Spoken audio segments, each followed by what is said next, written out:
Hi friends. అప్పుడే లేచి ఆలోచిస్తూ ఉన్న, ఆకలి అవుతుంది, వర్షం పడుతుంది, ఆలోచిస్తూ ఇప్పుడు ఒక ఐడియా వచ్చింది.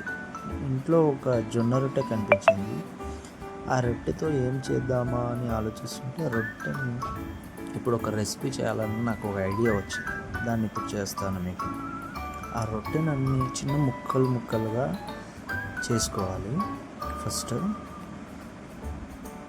చిన్న ముక్కలుగా చిన్న ముక్కలుగా చేయితో చిన్న ముక్కలుగా చేసుకోవాలి. ఎందుకంటే ఇది డ్రై అయిన ఒక జొన్న రొట్టె, అది ఎండిపోయింది కాబట్టి కొంచెం వాటర్ మనం యాడ్ చేస్తే అది కొంచెం పచ్చిగా తయారవుతుంది. అందుకే వాటర్ కలుపుతున్నాను. అలా వాటర్ వేసి కొంచెం అలా కలుపుకోవాలి. అలా కలుపుకున్న తర్వాత కొంచెం మళ్ళీ కొంచెం వాటర్ ఏమైనా తక్కువ అయితే మళ్ళీ యాడ్ చేసుకోవచ్చు. అంటే కొంచెం పచ్చిగా కావాలన్నమాట. బాగా డ్రై అయిపోయిన జొన్న రొట్టె అది చిన్న ముక్కలుగా చేసుకొని ఆ జొన్న రొట్టెలో వేసుకుంటున్నా. కొంచెం వాటర్ మళ్ళీ యాడ్ చేస్తుంది. అలా కలుపుతూ ఉంటే అంటే సేమ్ మన బొరుగుల మాదిరి. ఇప్పుడు ఒక 5 minutes ఉన్నాము. ఇప్పుడు మనం ఒక ఆనియన్ తీసుకొని దాంతోపాటు మనం ఒక 2 పచ్చిమిర్చి తీసుకొని ఆ 2 చిన్న ముక్కలుగా తరుగుకోవాలి.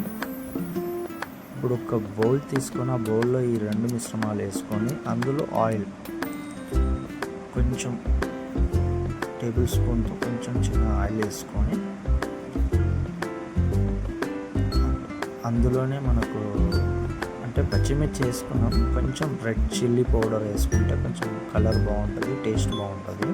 సరిపడంత కొంచెం వేసుకోవాలి.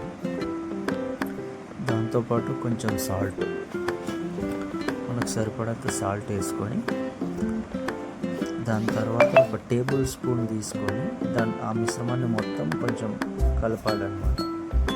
అలా కలిపితే అదంతా ఆయిల్ ఉంది కదా, ఇందాక ఆయిల్ వేసుకొని ఇప్పుడు 2 కోడిగుడ్లు తీసుకొని ఆ బౌల్లో ఉన్న ఉల్లిగడ్డ, పచ్చిమిర్చి మనం ఆయిల్ వేసాం కదా, అందులో ఆ 2 కోడిగుడ్లు వేసుకోవాలి. 2 కోడిగుడ్లు వేసుకున్న తర్వాత ఇంకొకటి వేస్తాం. Okay, done. ఇప్పుడు 2 కోడిగుడ్లు మనం వేసుకున్నాం. 2 కోడిగుడ్లు వేసుకొని ఆ స్పూన్తో ఆ 2 కోడిగుడ్లు బాగా కలిసే విధంగా మనం చిన్నగా కలుపుకుంటూ ఉండాలి. ఆ 2 కోడిగుడ్లు బాగా కలిసిపోవాలన్నమాట. ఈ ఉల్లిపాయకి అండ్ పచ్చిమిర్చికి కలిసే విధంగా కలుపుకుంటూ ఉండాలి. 1 minute కలపాలి బాగా. ఏం చేయాలి అని ఆలోచిస్తుంటే ఈ రెసిపీ గుర్తొచ్చింది నాకు. అంటే పచ్చి కరివేపాకు వేయాలి, బాగుంటుంది, మంచి టేస్ట్ ఉంటుంది, ఆయిల్లో ఫ్రై అవుతుంది కదా. అందుకే మర్చిపోయా ఇందాక, మళ్ళీ వేస్తున్నా. బాగుంటుంది. ఇది కూడా కలిసేటట్టు కొంచెం కలుపుకోవాలి. యాక్చువల్గా అందరూ ఫస్ట్ స్టవ్ ఆన్ చేస్తారు. ఇప్పుడు మనం స్టవ్ ఆన్ చేసుకున్నాం. ఎందుకంటే ఫస్ట్ స్టవ్ ఆన్ చేసి పెట్టాను. చూశారు కదా ఈ బౌల్ ఎలాగా నల్లగా అయిపోయిందో. అందుకే ఇప్పుడు ఆ మిశ్రమం అంతా రెడీ అయిన తర్వాత స్టవ్ ఆన్ చేసుకొని అందులో ఒక బౌల్ పెట్టుకొని అందులో ఆయిల్ వేసాను.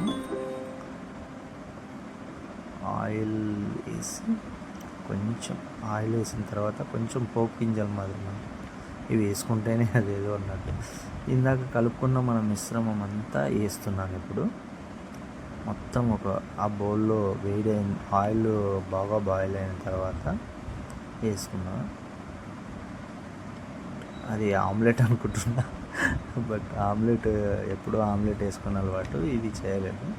అంతా అయిన తర్వాత బాగా రెడ్గా అయ్యేటట్టు మనం వేయించుకోవాలన్నమాట. బాగా అలా చూసి సేమ్ ఇలాగే. ఇప్పుడు అక్కడ మనకు ఆనియన్ బాగా బ్రౌన్ కావాలి. స్లిమ్లో కొంచెం ఎక్కువగా మనం కింద స్టవ్ బాగా పెడితే మాడిపోతుంది. ఇందాక మనం చిన్న ముక్కలు ఏవైతే చేసుకున్నామో జొన్న రొట్టెని, ఆ ముక్కలంతా ఇప్పుడు ఆల్రెడీ ఎగ్ బుర్జులాగా బాయిల్ అయిన ఎగ్ మిశ్రమంలో వేసుకోవాలి. వేసుకొని మంచిగా కలుపుకోవాలి. ఇందాక మనం ఆ జొన్న రొట్టె ముక్కలు ఏం చేసాము, అది బాగా ఒట్టిగా ఉన్నాయని చేసి అందులో వాటర్ యాడ్ చేసాము. 5 minutes అయిపోయింది కాబట్టి బాగా పచ్చి పచ్చిగా అయింది. ఇందులో వేసాక బాగా కలిసేటట్టు అంతా బాగా కలుపుకోవాలన్నమాట. కొంచెం ఆనియన్ కూడా మనకు బ్రౌన్ అయింది.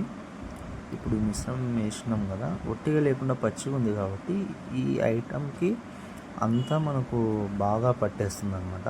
ఇందాక మిర్చి పౌడరు, సాల్ట్ ఇవన్నీ బాగా కలిసిపోయి మనం నార్మల్గా ఫ్రైడ్ రైస్ అలా చేసుకుంటాము. ఇప్పుడు ప్రస్తుతానికి రైస్ లేదు కాబట్టి, ఫ్రైడ్ రైస్ లేదు కాబట్టి జొన్న రొట్టెని ట్రై చేద్దామని చేశాను. యాక్చువల్గా బాగానే వచ్చింది అనుకుంటున్నాను, ఏమో చూడాలి. వావ్, వేడి వేడి పొగలు, బయటేమో వర్షం, వేడి వేడిగా ఆమ్లెట్ జొన్న రొట్టె మంచిగా ఉంది. దీన్ని టేస్ట్ చేయాలి ఇప్పుడు. సూపర్ అనిపిస్తుంది చూస్తుంటే. మరి టేస్ట్ చేసి చెప్తాను మీకు. ఒక స్పూన్ టేస్ట్ చేసాక చెప్తాను. అసలు యాక్చువల్గా దీనికి ఏం పేరు పెడదామంటారు?